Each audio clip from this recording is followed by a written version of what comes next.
आज जो तीसरा नाला की योजना को लेकर शिलान्यास हुए हैं और कल मैंने आज सुबह उठते ही देखा कि उद्घाटन की शिलान्यास की खबरें लगी। बत्तीसा बांध को लेकर आपको ध्यान है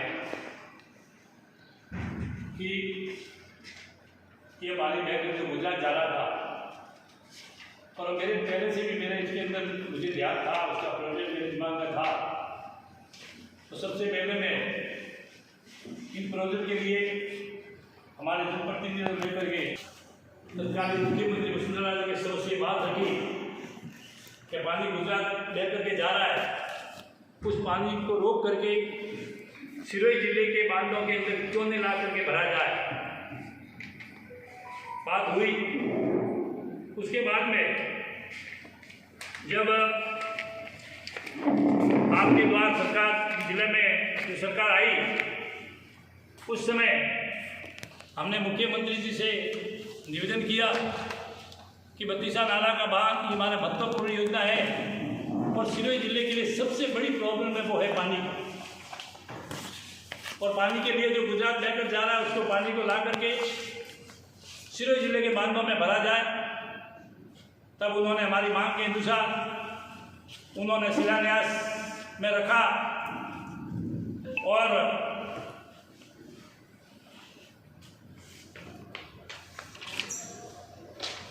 बीस 7/2016 को उसका शिलान्यास किया। और शिलान्यास जब हुआ, संकेत करके शिलान्यास हुआ, उस समय भी आपने देखा होगा कि पेपरों में काफी खबरें छपी थी कि लोगों को गुमराह किया गया है, कोई एनओसी नहीं है और यहाँ पर कोई बांध बनने वाला नहीं है। ये बड़ी बड़ी खबरें पेपरों में छपी थी और खबरें भी हमारे माननीय निर्दलीय विधायक महोदय द्वारा छपी थी, जो आपके छुपी हुई नहीं है। मगर हमें ध्यान एनओसी के लिए जब हमें ये बात संकेत हुआ, उसके बाद यहाँ से फाइल कंप्लीट करा करके जयपुर भेजी और जयपुर से हमें एनओसी के लिए, क्योंकि इसके नीचे 550 बीघा जमीन भूमि वन विभाग की आ रही थी और 550 बीघा भूमि की वन विभाग की मैं धन्यवाद देता हूँ उस समय मंत्री महोदय, भारत सरकार के वन मंत्री हर्षवर्धन सिंह जी को, कि इन्होंने मुझे वहाँ जाकर के बैठा, वहाँ फाइल पड़ी, लेकिन सर मुझे ये हमारे सिरोही जिले की महत्वपूर्ण योजना है और आपको ये वन विभाग की एनओसी आपको आप जल्दी जारी करावे। और उन्होंने 10 दिन के अंदर एनओसी जारी करवा करके फाइल वहाँ पड़ी थी और 10 दिन के अंदर एनओसी जारी करके हाथों हाथ मुझे कॉपी दे करके भेजा और यहाँ ला करके माननीय कलेक्टर साहब को हमने हाथों हाथ पेश की और पेश करके हाथों हाथ इलेक्शन से पहले वो उसका कार्य को स्वीकृत किया और कार्य को चालू किया। उस समय हमारा जो मेन उद्देश्य था कि बत्तीसा बांध का पानी जो बहकर गुजरात जा रहा है, उस पानी को ला करके 600 फुट के 6 पाइप के द्वारा 4 पाइप धांटा बांध में और 2 पाइप बास्ता की नदी के ऊपर रपट के ऊपर डाले जाए, जिससे अंडोर बांध भरेगा और अंडोर बांध के ओवरफ्लो हमारे फिर जालोर की बॉर्डर तक जावाल, भूतगाम, मनोरा, राड़ा, देवदार, ऊट, मंडवारिया सभी जगह किसानों का जल नदी है वो जीवित होकर एकदम शोध बढ़ेगा। मेन उद्देश्य ये था। मगर उसके बाद में वो भी खबर छपी थी कि डीपीआर तैयार हो गई है, वो भी खबर हमारे माननीय विधायक महोदय की खबर के द्वारा ही छपी थी कि बत्तीसा की डीपीआर तैयार हो गई है, तुरंत कार्य चालू होगा। कार्य चालू था, मगर उसके अंदर उसके बाद में वह पहली सेक्शन 213 केवल बांध की लाई थी, पाइप वाली सेक्शन। उस समय बजट ज्यादा था, हमने सोचा था कि ये बांध बांधने के बाद में 600 फुट के पाइपों द्वारा पानी ला करके इस सिरोही के बांधों में भरेंगे और दूसरा पाइप का जो धांटा बांध से खावन नदी होते हुए सीधे पहाड़ी बांध में पहुंचेगा और पहाड़ी बांध से सीधी जो नहरबंदी है उससे ओरा बांध में जाएगा। इससे नदियां जीवित होगी किसानों के लिए पानी मिलेगा, लोगों को पीने के लिए पानी मिलेगा, और सिरोही जिले के लिए पानी के लिए मेन स्रोत जोनगोर है और धामटा बांध है, ये दोनों भरे रहेंगे और सिरोही जिले को पानी मिलेगा। इसी उद्देश्य से हमने ये बांध को बनाया था, मगर उसके ऊपर सारा जो जल जीवन योजना के तहत में योजना बनी थी, वो सारी योजना, ज्यादातर योजना आपने देखी है वो बत्तीसा के ऊपर बांधी है।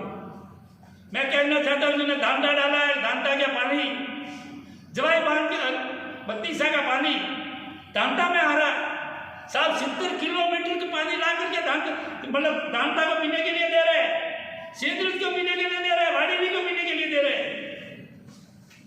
अरे साहब, पानी जो धामटा बांध था, धामटा बंधा में आपने ये बड़े पाइप 700 फुट के पाइप द्वारा बांध भरा होता तो ये अलग से पाइप देने की जरूरत नहीं थी। हमारे तो धामटा का पानी सवई धामटा में मिल सकता था, सिंदरूर में मिल सकता था, और वाडेली में हमारी नदी में पानी होगा तो सवई पानी में मिल सकता था।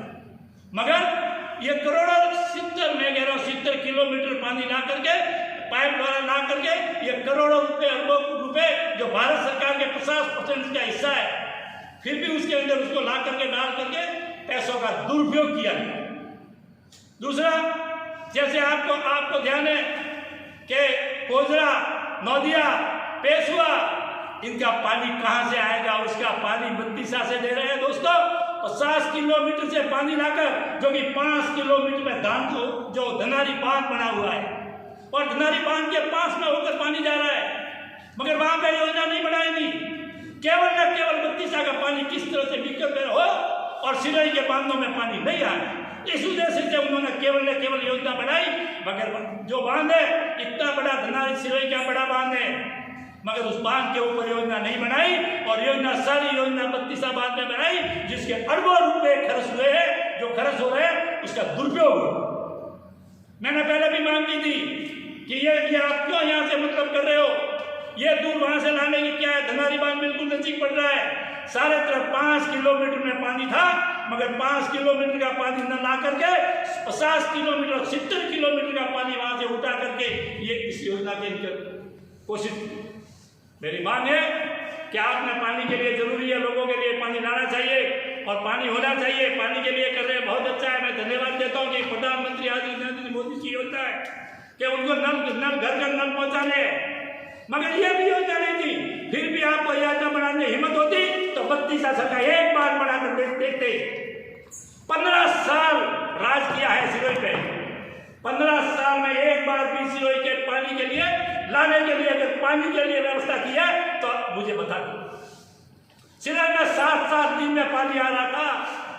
सिरोही में टैंकरों के द्वारा गर्मियों के अंदर लोगों को टैंकरों द्वारा लूटा गया है। एक टैंकर के 1500-1500, 2,000 लोगों ने टैंकर ला करके खुद के पैसे लेकर के उन्होंने वहां पर इन्होंने लोगों को पानी का गुजारा दिया।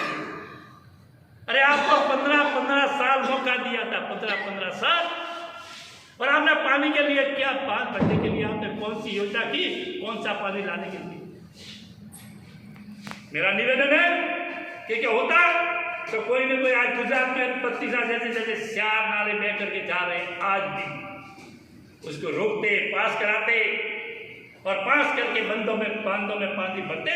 सिरोही की स्थिति आज, सिरोही के अंदर जो फैक्ट्री नहीं लग रहा, जो विकास नहीं हो रहा, उसका मेन उद्देश्य वो है, केवल न केवल वो है पानी, और पानी के बिना कोई सहारा नहीं है। इस कारण से मैंने सबसे महत्वपूर्ण मुद्दा लिया, वो पानी का लिया था, और पानी के लिए हमने किया था, मगर इस पानी को इन्होंने बिखरने की कोशिश की है। उनका एक ही कारण था कि पानी अगर होगा तो पानी वहाँ से बाहर। उसके लिए ऐसा भी नहीं है कि मैंने लेटर दे दिया। बत्तीसा बांध के लिए शिलान्यास हो गया, चालू वहाँ काम हो गया, उसके अंदर महत्वपूर्ण एक रोड जा रही थी, जिस रोड के पीछे 5 पंचायत थी और 500 पंचायतों को वो रोड क्रॉस कर रहा था।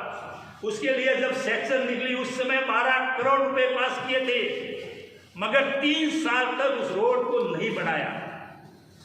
3 साल तक रोड को नहीं बनाने के कारण बांध का पानी 3 साल, ये बांध जो बना रहे थे उस बांध को ढिलाई का कारण 3 साल वो रोड रहा, जो आपकी कई बार खबर मिली।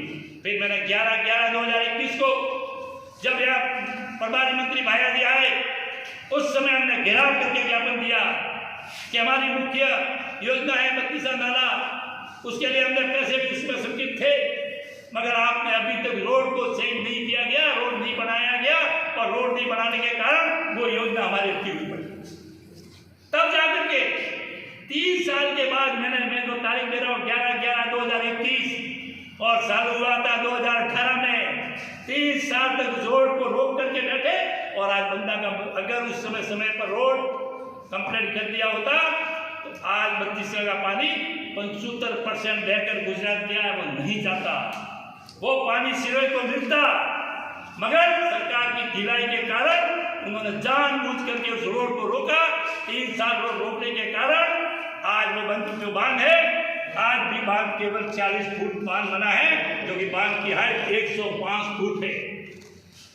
ऐसा ही नहीं, जब बांध के लिए गए कई बार उनसे रोड़े डाले, गुजरात से ग्रासियों को लाकर लाए, ड्रेस पहना करके झगड़ा करने के लिए, सारे कार्य निपटते हमने काम चालू किया था, मगर उन्होंने ढिलाई हुई। वो केवल उन्होंने जानबूझ के की कि बांध है, भारतीय जनता पार्टी में स्वीकृत हुआ है, इसको उसे ढिलाई की जाए, और इसी कारण से ढिलाई हुई है। और जो पानी बहकर गया है वो मात्र रोड के लिए इन्होंने 3 साल में तारीख दे रहा हूँ कि 18 तारीख जिस समय स्वीकृत हुआ था 2018 में, और 11/11/2021 को प्रभारी मंत्री का घेराव किया भैया को, जब जाकर के रोड बना, और रोड का कार्य अभी भी अधूरा है। मेरी मांग है कि जो पानी, फिर भी हमने दूसरी मांग रखी थी कि अभी लेटर दिया, आपके पास लेटर पहुंचा हुआ विभाग का लेटर। मैं ऐसा भी नहीं कह रहा हूँ कि लेटर मैंने जो बोल रहा हूँ वो सारे लेटर आपके पास पहुंचे हैं विभाग के थ्रू, कि आप 50 फुट का पानी नीचे रखो, पीने के लिए रखो। योजना बनाई तो पीने के लिए 50 फुट के रखो, मगर 50 फुट के ऊपर का पानी जो आज भी बह करके इतना पानी आएगा, बहकर गुजरात जाएगा, उसी पानी को बरसात के नाले के द्वारा वहाँ धांटा बांध में कह रहा हूँ रपट पे और वास्ताई रपट पे डालो, जो पानी बहकर जाएगा 50 फुट भरेगा, वापस पाइपों द्वारा खाली होगा, वापस भरेगा, वापस खाली होगा, तो वो पानी वैसे जो जाए वो नहीं जाए, उसके ऊपर कोई योजना नहीं। आज जो ताबड़तोड़ में जो शिलान्यास का किया, इसका भी मैं कहना चाहता हूँ कि इन्होंने आज 50% भारत सरकार के पैसे हैं, हमारे जनप्रतिनिधियों को भी बुलाना चाहिए था और आराम से करते, और इतनी भी जल्दी किया इन्हें 4.5 साल निकल गए, 5 साल निकल गए, और 5 साल के अंदर आज एक तरफ आषाढ़ सीता लग रही है और एक तरफ शिलान्यास हो रहे हैं। ये शायद पहली बार ऐसा हो। दोस्तों, जनता जान रही है, जनता को पता है कि इस समय क्या कि कैसे ये हो रहा है। जहाँ जवाई बांध की बात कर रहे हैं, आपके द्वारा एक खबर छपी थी, माननीय ने खबर दी थी 2013 में कि 16 गांव को जवाई बांधा का पानी लाकर पिलाएंगे। कितना गांव सिगवंज के लिए बोली थी, आज सिगवंज में 16 गांव में कौन कौन से गांवों में पानी आ रहा है वो आपको सकते। दूसरी बात, मैं यहां पे कृषि मंडी की, आपको ध्यान है कि राजस्थान के अंदर ऐसा जिला, एक पहला जिला होगा जिसके अंदर जिला हेडक्वार्टर पर कृषि मंडी और अनाज मंडी है। उनके लिए तत्कालीन सरकार ने उस समय हमने मांग भी की, और मांग करके जमीन सिलेक्शन करने के लिए पटवारी और तहसीलदार हमें 3 दिन घूमे, और घूम करके गोयली और सिरोही के बीच में जमीन का सिलेक्शन किया, और सिलेक्शन करके चारों तरफ पर उसके जो अतिक्रमण थे किसान भाइयों को, वो किसान भाइयों से निवेदन किया कि अपने लिए कृषि मंडी बन रही है, अपने लिए मतलब सब्जी मंडी बन रही है, और सब्जी मंडी और कृषि मंडी अपने काम आएगी, इसलिए उन्होंने जमीन भी खाली करवाई, अतिक्रमण थे उनको भी समझा करके खाली करवाए, और चारों तरफ परकोटा बना करके ऑफिस बनाए। मगर 5 साल यूं की यूं आज कृषि मंडी के अंदर बबूल खड़े हैं। सब्जी मंडी के लिए जरूर, सब्जी मंडी के लिए मैं सिमरपुर गया, वहाँ जा करके मेरे पास आप होंगे तो मेरे पास पड़ हुई है, कृषि मंडी को सेक्रेटरी से बात की, मैं कि साहब जमीन लॉट में हो चुकी है, परकोटा निकला हुआ है, आप कृषि मंडी चालू करें। उन्होंने कहा मेरे पास बजट नहीं है, जब बजट आएगा तब मैं चालू करूँगा। उसके बाद में जब प्रभारी मंत्री आया, प्रभारी मंत्री का घेराव करके हमने ज्ञापन दिया, हमने कलेक्टर को ज्ञापन दिया। जो अधिकारी ऐसा भी नहीं है कि हमने चुपचाप बैठे हमने याद नहीं दिलाया, यहाँ की श्याम जी को भी, उनको भी ज्ञापन दिया था उसके बारे में, और सभी को ज्ञापन दिया, मगर ज्ञापन देने के बाद में भी केवल उसके अंदर कार्य चालू हो गया, किसका, सब्जी मंडी का, मगर आज भी अनाज मंडी के अंदर बड़े बड़े बबूल खड़े। आज आप देख रहे हो सिरवे के अंदर कई बार ट्रकों से एक्सीडेंट हुए। आज सुबह उठते ही आपको दरवाजा के अंदर खड़ा रहने की जगह नहीं होती। सब्जी के लिए किसी की बड़ी शादियां होती है, त्यौहार होता है, भाग करके सुबह खिदमत जाना पड़ता है। अगर हमारे यहाँ मंडी होती तो हमारे किसी भी बड़ा त्यौहार हो, यहाँ जाकर के आदमी कृषि मंडी से सब्जी मंडी और जाकर खरीद सकता था। हमारे किसानों को बेचने के लिए इधर चक्कर लगाने पड़ते हैं, कम भाव से लड़ने पड़ते हैं। अगर ये चालू की होती तो यहाँ पे हमें बेचने के लिए किसानों को फायदा होता और सिरोही वासियों को भी इससे फायदा मिलता, रोजगार मिलता, मगर जानबूझ करके उन्होंने आज तक चालू नहीं। दूसरी बात, जैसे किसान भवन की है, आप कई जने मेरे भाई थे, जब मैं प्रभारी मंत्री को चौधरी जी थे और रोका था और जाकर मांग की थी कि साहब किसान भवन है, हमने किसानों के लिए बनाया है, न कि कलेक्टर साहब के गोदाम के लिए।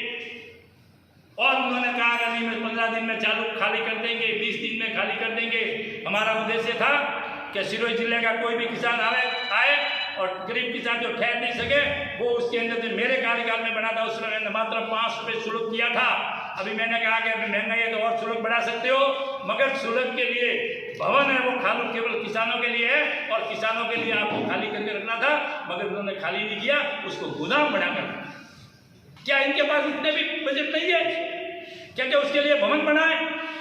उस भवन के उसके ऊपर उन्होंने आज भी लॉक लगा हुआ है। और ऐसा भी नहीं है कि भवन के लिए हमने कुछ प्रार्थना पत्र नहीं दिए हो। इनके जनप्रतिनिधियों को, कलेक्टर महोदय को और प्रभारी मंत्रियों को हर समय मैंने समय पर उनको ज्ञापन भी दिया, मगर किसानों का है इसलिए क्यों सुनेंगे। दूसरी चीजों के लिए याद आ रहा है, मगर किसानों के लिए भवन के लिए क्या करना था, गोदाम खोल करके खाली करना। आज भी लॉक लगा हुआ है और उसका कचरा उसके अंदर जो वो कहते हैं वो क्या उसके अंदर भरा हुआ। मैंने मांग की कि जो जरूरी लिए थे ये विशेष करके जरूरी था।